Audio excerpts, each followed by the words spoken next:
Malcolm Furlow lives out here in the middle of nowhere, and it's exactly where he wants to be. Malcolm Furlow is truly a Renaissance man. He's most well known for his vibrant and colorful paintings of Native Americans and Southwestern themes. His work grabs your attention the minute you set eyes on it.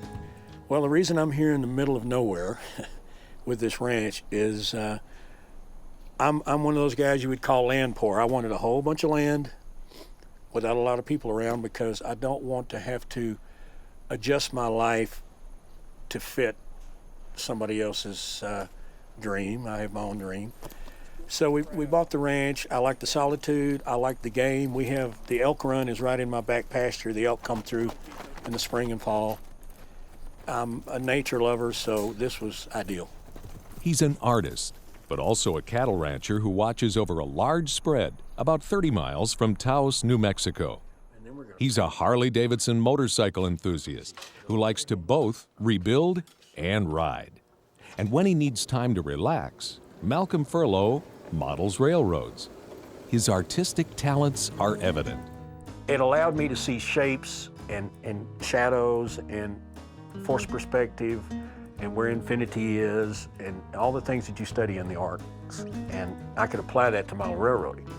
He's building this large-scale extension of his fantasy railroad in an old woodshed attached to his studio. It's a little bit of this and a little bit of that. It's a little bit of Cuba and a touch of Colorado. Maybe a dash of South America with a taste of Mexico. Number one is creative for me.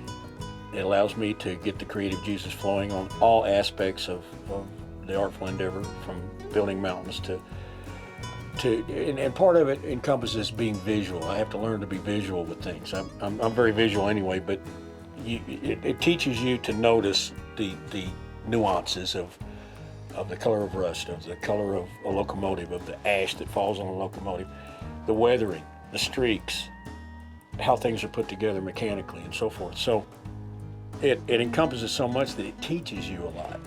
That's why I think that young people ought to look into model railroading as a hobby, because you learn art, you learn mechanics, you learn electrical. It's everything. Like life, it's a work in progress. Like life, model railroading can be both frustrating and deeply satisfying.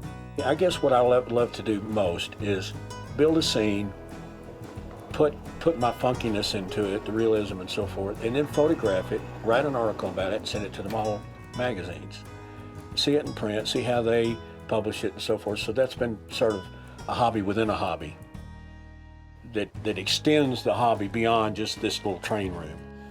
Mostly what you're looking at is foam, some plaster castings, but even the castings are done in foam, a lot of them. A lot of times I'll just take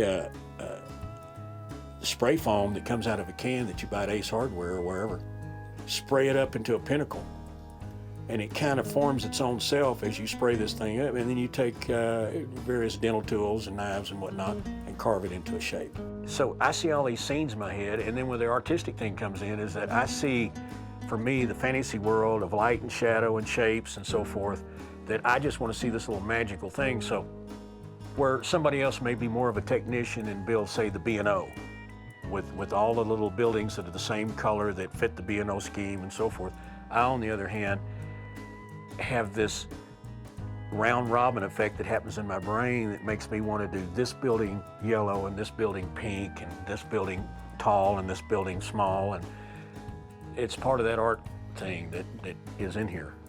I just see shapes and that kind of thing. I don't see the corporate structure so much as other people do as scenes. I'm a scene maker.